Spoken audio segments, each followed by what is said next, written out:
Hello student, welcome to our channel. आज हम लोग स्टूडेंट करेंगे एक्सरसाइज 8.2 क्वेश्चन 2।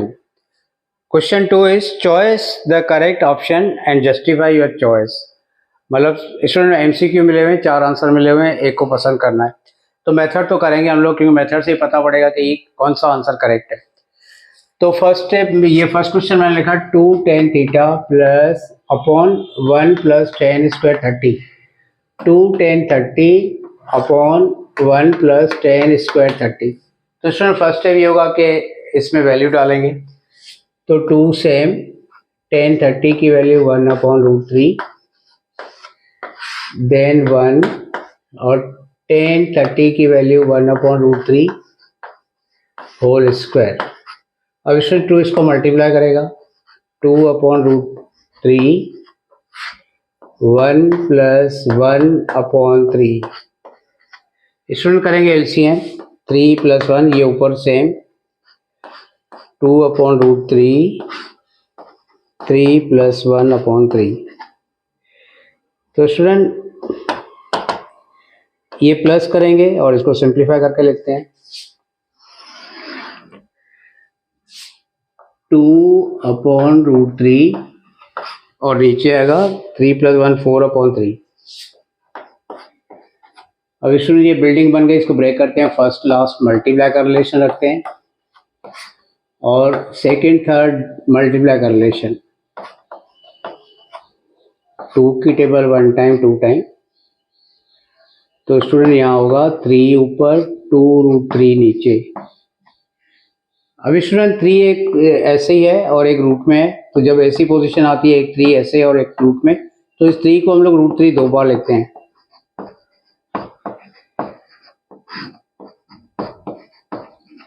ये √3 कट जाएगा तो आंसर आएगा √3 अपॉन 2। अब ये हम लोग सोचेंगे √3 अपॉन 2 किसका आंसर है। चलो देख लेते हैं। sin 60 का आंसर है √3 अपॉन 2। तो स्टूडेंट यहाँ पर आंसर आएगा इक्वल टू sin 60 और ये है a, तो लिखेंगे a। क्वेश्चन सेकंड का second student, question is 1 minus tan square 45, 1 plus tan square 45। 4 answer मिले हुए हैं, सिंप्लीफाई करते हैं, तो लिखेंगे 1। tan 45 की वैल्यू स्टूडेंट 1 होगी, नीचे भी 1 प्लस 1 स्क्वायर, तो स्टूडेंट 1 स्क्वायर होगा 1, 1 minus 1 is 0, 1 plus 1 2, 0 upon 2 is 0। अब स्टूडेंट यहाँ पर देखो 0 वैल्यू डी में दे रखी है, तो स्टूडेंट इसका आंसर आएगा डी। ठीक है स्टूडेंट, तो वैल्यू पुट करो, सिंप्लीफाई करो, आंसर मैच करो, वो आंसर होगा। चलते हैं थर्ड पर। तो स्टूडेंट क्वेश्चन थर्ड ऐसे दिया होगा कि sin 2a equal to 2 sin a, ये दोनों a की कौन सी वैल्यू पर इक्वल होंगे।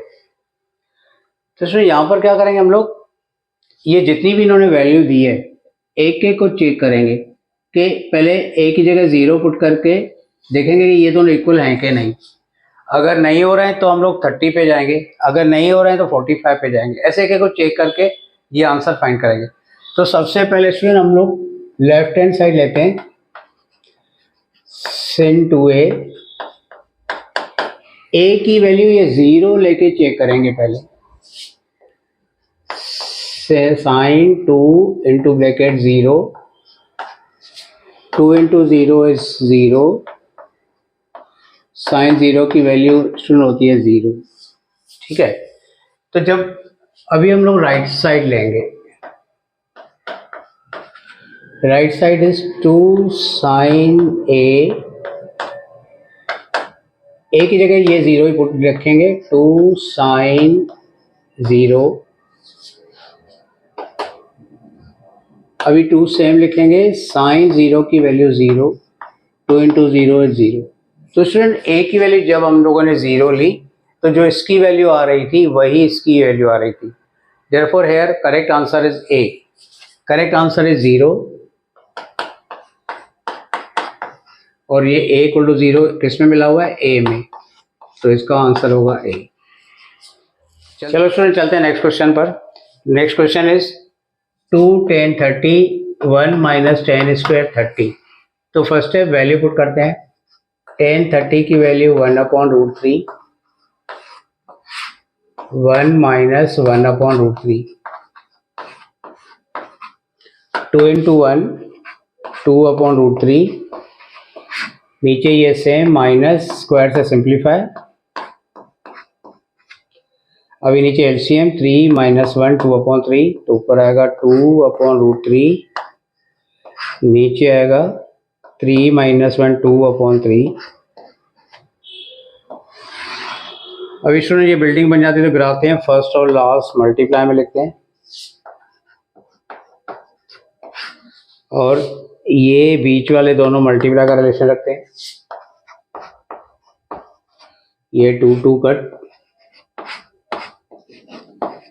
अब स्टूडेंट ये √3 ये 3, तो 3 को √3 दो बार लिखेंगे। ये कट जाएगा तो आएगा √3। चलो सोचेंगे कि √3 किसका आंसर है। √3 1060 का आंसर है, तो लिखेंगे इक्वल टू 1060, और 1060 सी नंबर पे है तो लिखेंगे सी इज करेक्ट आंसर। ठीक है स्टूडेंट, तो ये वैल्यू पुट करनी है, सिंप्लीफाई करना है, आंसर आ जाएगा। फिर वहाँ मैच करेंगे कि ये आंसर किससे मैच हो रहा है, तो वो हमारा आंसर होगा। चलते हैं अभी क्वेश्चन थर्ड पर। तो स्टूडेंट करते हैं question third. Question third is 10a plus b equal to √3, 10a minus b is 1/√3, where a plus b की वैल्यू 0 से बड़ी है और 90 से इक्वल या से कम है। Find a and b। तो a और b को फाइंड करना है। स्टूडेंट ये क्वेश्चन बहुत इंपॉर्टेंट, उसके साथ इजी भी है, लेकिन बच्चे भूल जाते हैं जब एग्जाम में होते हैं, तो इसको अच्छे से मन से लगा के रखना, अच्छे से याद करना। तो स्टूडेंट पहले हम लोग सोचेंगे कि 10 में कौन सी डिग्री की वैल्यू √3 होती है। तो हमें पता है स्टूडेंट 1060 की वैल्यू √3 होती है, देयरफॉर ये a प्लस बी जो है वो 60 की वैल्यू रखता है, तो लिखेंगे a plus b equal to 60। Same student यहाँ पर 10a माइनस बी इक्वल 1/√3, तो सोचेंगे कि 10 में कौन सी डिग्री 1/√3 देती है, तो पता है कि वो 30 डिग्री है, therefore a minus b equal to 30 degree. अभी स्टूडेंट ये दोनों एक दूसरे के नीचे रखेंगे।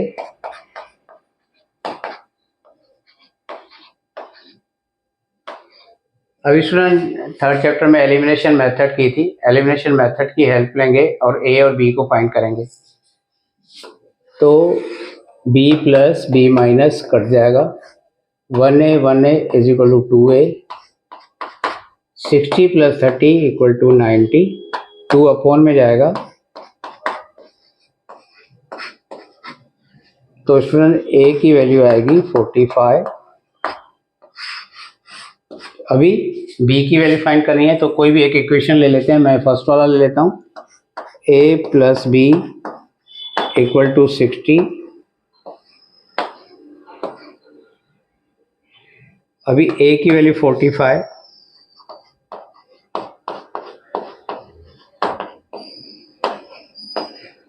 उस साइड स्टूडेंट माइनस करेंगे,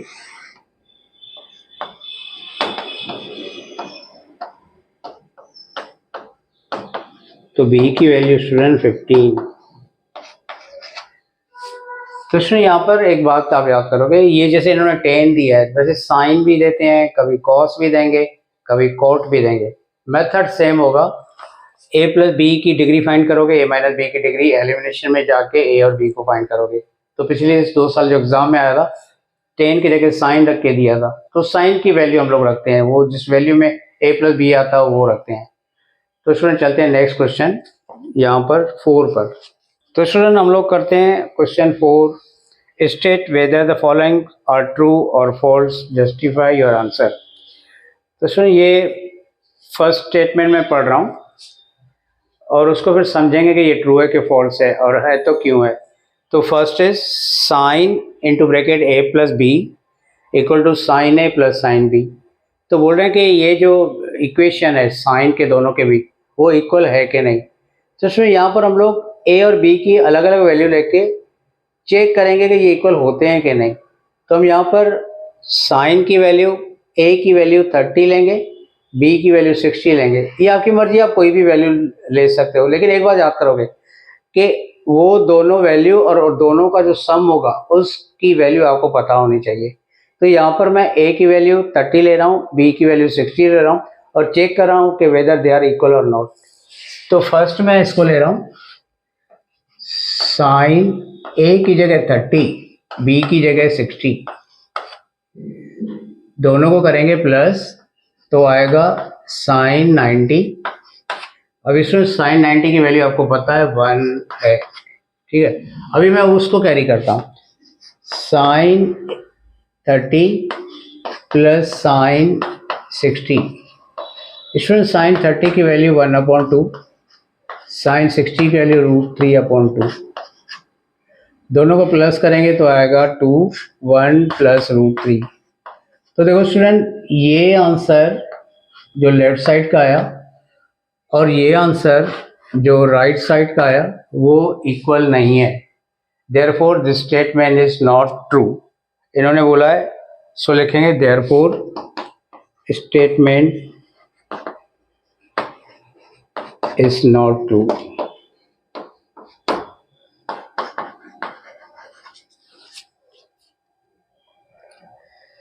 ठीक है स्टूडेंट, चलते हैं फोर्थ के सेकंड पर। स्टूडेंट नंबर 2 है, the value of sine theta increase as theta increase. Student, हमने पढ़ा कि साइन 0 की वैल्यू 0 और साइन 90 की वैल्यू 1।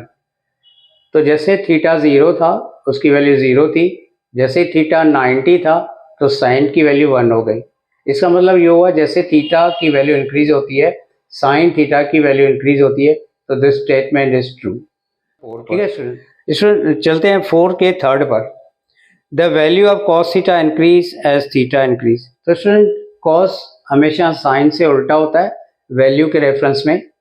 साइन में थीटा की वैल्यू जैसे बढ़ती है वैसे साइन थीटा की वैल्यू बढ़ेगी। कॉस में उल्टा होता है, जैसे थीटा की वैल्यू बढ़ेगी कॉस थीटा की वैल्यू घटेगी। सो जो ये थर्ड स्टेटमेंट है, the value of cos theta increase as theta increase is false, is not true. क्योंकि साइन से कॉस उल्टा चलता है वैल्यू के हिसाब से। चलते हैं नंबर 4 पर, 4 के 4 पर। स्टूडेंट लिखा हुआ है sine theta equal to cos theta for all value of theta. तो स्टूडेंट ये तो सही नहीं है। जैसे मैं साइन 30 लूँ और कॉस 30 लूँ तो उनकी वैल्यू तो इक्वल होगी नहीं, क्योंकि साइन 30 की वैल्यू 1/2 है और कॉस 30 की वैल्यू √3/2 है। ये दोनों इक्वल होते हैं सिर्फ एक वैल्यू पर, 45 पर। साइन 45 और कॉस 45 इक्वल होते हैं, बाकी साइन और कॉस किसी भी वैल्यू पर इक्वल नहीं होते हैं। तो अगर ये स्टेटमेंट बोल रहा है कि sine theta equal to cos theta for all value of theta, तो ये स्टूडेंट फॉल्स होगा। ठीक है स्टूडेंट, तो इसको याद करो कि ये फॉल्स है, सिर्फ एक वैल्यू पर इक्वल है, बाकी किसी भी वैल्यू पर ये दोनों इक्वल नहीं होते हैं। Then fifth, cot A is not defined for A equal to 0। तो स्टूडेंट ये ट्रू है, मैं टेबल में भी लिखा हुआ है कि जब कॉट 0 होता है तो वो जो वैल्यू होती है वो नॉट डिफाइन होती है, क्योंकि उसके डिवीजन में 0 आ रहा है। तो मैथमेटिक में डिवीजन में 0 हम लोग ने सोच रखा है कि ये एग्जिस्टेंस में नहीं होता है। तो स्टूडेंट यहाँ पर 8.2 एक्सरसाइज खत्म होती है। आप इसको अच्छे से देख लेना, इजी भी है, लेकिन क्या होता है कि जब आप प्रैक्टिस नहीं करते हो तो ये इजी क्वेश्चन भी आप भूल जाते हो। तो नेक्स्ट वीडियो में चलेंगे एक्सरसाइज 8.3 पर। Thank you.